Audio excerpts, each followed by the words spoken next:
Surcharged with Divine Love by Sukhmani Aunty, publishers Unistar, अध्याय 22 जिसका शीर्षक है सुबह 7 बजे गुरुजी का अचानक आगमन। चंडीगढ़ में एक शादी थी और गुरुजी को इस अवसर की शोभा बढ़ाने के लिए दिल्ली से आना था। अब वह परिवार ऐसा था जो कई मौक़ों पर मेरा मजाक उड़ाता था। मैं गुरुजी के समारोह में शामिल होने से बहुत नाराज़ थी। समारोह से कुछ दिन पहले खबर आती थी कि वे इसमें शामिल नहीं हो रहे हैं और कभी कभी खबर मिलती थी कि वे आ रहे हैं। अंतिम क्षण तक हम गुरुजी की योजनाओं के बारे में निश्चित नहीं थे। शादी के दिन 30 जनवरी को गुरुजी ने अचानक सुबह सुबह फ़ोन किया। सुखी मैं ट्रिब्यून चौक ते खड़ा हूँ, सुखमनी नू कहे अगे गड्डी ला के सानू घर लेके आ जावे। अर्थात मैं चंडीगढ़ के एंट्री पॉइंट पर के करीब खड़ा हूँ, सुखमनी को कहो गाड़ी आगे लगाकर हमें घर लेकर जाए। अब मैं पहले से ही गुरुजी के फैसले से परेशान थी और ऊपर से मैं कभी भी सुबह सुबह उठने वाली नहीं रही। इसलिए जब मुझे सुबह 6:30 बजे यह कहकर जगाया गया कि गुरुजी को घर ले जाने के लिए जाना है तो मैं क्रोधित थी। क्या वे भूल गए कि हम कहाँ रहते हैं? मैंने माँ से आश्चर्य से पूछा कि वे क्यों चाहती हैं कि मैं उन्हें घर ले जाऊँ, जबकि वे पहले भी कई बार हमारे घर आ चुके हैं। निसंदेह मुझे क्रोध भरी नज़र से देखा गया और गुरुजी को लाने के लिए ठंड में बाहर धकेल दिया गया। गुरुजी दिल्ली से कुछ शिष्यों के साथ एक कार में थे और मैं उन सभी को घर वापस ले आई।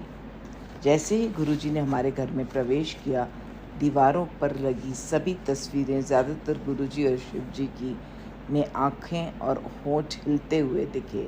वे जल्दी से मेरे बिस्तर पर लेट गए और माँ ने उनको एक कंबल दिया ताकि वे आराम कर सकें। दिल्ली से उनके साथ आए लोग दूसरे कमरे में आराम कर रहे थे और मैं उनके नहाने और नाश्ते की व्यवस्था करने में व्यस्त हो गई। गुरुजी ने माँ के माध्यम से संदेश भेजा कि वे मुझसे मिलना चाहते हैं। जैसे ही मैं कमरे में दाखिल हुई, उन्होंने मुझे अपनी ओर बुलाया और बहुत प्यार से पूछने लगे, तू मेरे नाल नाराज़ है ना कि मैं इस प्यार में क्यों आया? मैं सब जानता हाँ, मैं उन्हें वास्ते नहीं आया हाँ, मेरे आने का कारण कुछ और है। तू मुझसे नाराज़ है ना कि मैं शादी पर क्यों आया हूँ? मैं सब जानता हूँ, मैं उनके लिए नहीं आया, मेरे आने का कारण कुछ और है। और उन्होंने मुझे बताया कि उन्होंने आखिरकार आने का फ़ैसला क्यों किया। मैंने गुरुजी से माफ़ी मांगी और उनके चरणों में मत्था टेका। फिर मुझे गुरुजी के स्नान के लिए बाथरूम तैयार करने का निर्देश दिया गया। हम हमेशा उनके लिए नई चप्पलें और तौलिया रखते थे और मैंने जल्द ही उनके स्नान के लिए उचित तापमान का पानी समोया। जब मैं ऐसा कर रही थी, गुरुजी ने मेरी मेज़ पर वज़न घटाने की कुछ गोलियां और शेक देखे और माँ से पूछा, ये सब की है? गुरुजी, ये सब वज़न कम करने के लिए, माँ ने उत्तर दिया। अच्छा, इस दिन नाल वेट कम होता है? कौन खाता है? मैनू भी खिला। अच्छा, इससे वज़न कम होता है? कौन खाता है? मुझे भी खिलाओ। तब माँ ने गुरुजी को बताया कि सुखमनी अपना वज़न कम करने की कोशिश कर रही है। फिर गुरुजी को गोलियां और शेक पीने को दिया गया। उन्हें खाने के बाद वे नहाने के लिए चले गए। नहाते वक्त उन्होंने जिस तरह से गाकर पाठ किया, उसका मैं वर्णन नहीं कर सकती। धुन और आवाज़ इतनी मंत्रमुग्ध कर देने वाली थी कि मैं सुनने के लिए उनके बाथरूम की खिड़की के नीचे बैठ गई और ऐसा लगा कि मैं समाधि में जा रही हूँ। जब वे बाहर आए तो उन्होंने फिर मुझे बुलाया। मैं वापस कमरे में भागी गई और उन्होंने अपना ट्रैक सूट जो उन्होंने यात्रा के दौरान पहना था मेरी गोद में फेंक दिया और कहा, आ ले, इसनू पा के सैर किया कर, पतली हो जाएगी। मैं उनसे इतना कीमती उपहार पाकर इतना खुश हुई कि मैं सचमुच खुशी से उछल पड़ी। गुरुजी बाहर पिछले आंगन में बैठने के लिए चले गए और मुझसे कुछ नाश्ता लाने के लिए कहा। गुरुजी ने नाश्ते में सफ़ेद मक्खन, चटनी और छाछ के साथ पराठा खाया और खाते समय वे अचानक मेरी माँ की ओर मुड़े और उनसे कहा, सुखी, तेरे मन में डाउट है कि शिवजी दे हथ विच त्रिशूल क्यों हुंदा है? शिवजी नू हथियार दी की लोड़ है? सुखी, तेरे मन में शंका है कि शिवजी के हाथ में त्रिशूल क्यों होता है? शिव जी को हथियार की क्या ज़रूरत है? हाँ गुरुजी, मैं इसके बारे में सोच रही थी, माँ ने जवाब दिया। त्रिशूल हथियार नहीं है, और तो विष्णु ब्रह्मा ते महेश दा प्रतीक है। उसी असी महाशिव सारिया ਨੂੰ अपने हथ विच रखते हैं। त्रिशूल हथियार नहीं है, वो तो ब्रह्मा विष्णु और महेश का प्रतीक है।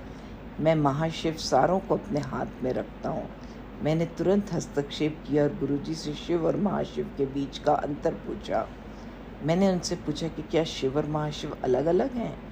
गुरुजी ने फिर मुझसे पूछा कि क्या पृथ्वी एकमात्र ऐसा ग्रह है जहाँ जीवन मौजूद है? मैंने कहा गुरुजी मुझे नहीं पता, लेकिन विज्ञान ऐसा ही कहता है। फिर उन्होंने समझाया कि पृथ्वी जैसे कई ग्रह हैं जहाँ जीवन विद्यमान है। कुछ आध्यात्मिक रूप से हमसे अधिक उन्नत हैं और कुछ हमसे अधिक पिछड़े हैं, जहाँ कम आध्यात्मिक रूप से विकसित आत्माएं मौजूद हैं। प्रत्येक ग्रह में एक ब्रह्मा, एक विष्णु और एक शिव होते हैं जो ग्रह की देखभाल करते हैं। इसलिए ब्रह्मा, शिव और विष्णु अनेक हैं। वह सर्वोच्च शक्ति तो सभी ब्रह्मा, विष्णु और शिव को अपने हाथ में रखती है। वह सिर्फ एक है और वह एक शक्ति महाशिव है। उस दिन गुरुजी ने हमें बताया, सुखमनी असी महाशिव, मैं महाशिव हूँ। अपने नाश्ते के बाद गुरुजी शादी के लिए निकल गए और हमें तैयार होने और जल्दी कार्यक्रम स्थल पर पहुँचने के लिए कहा। शादी के बाद उन्होंने दिल्ली से बहुत सी संगत को हमारे घर आने का निर्देश दिया। सुखी दे घर जाके देख के आओ मैं की नज़ारे दिखाए हैं। सुखी के घर जाकर देख के आओ कि मैंने क्या नज़ारे दिखाए हैं। उस दिन जो भी घर आया उसने तस्वीरों को हिलते हुए देखा और घर में खुशबू भी अद्भुत थी।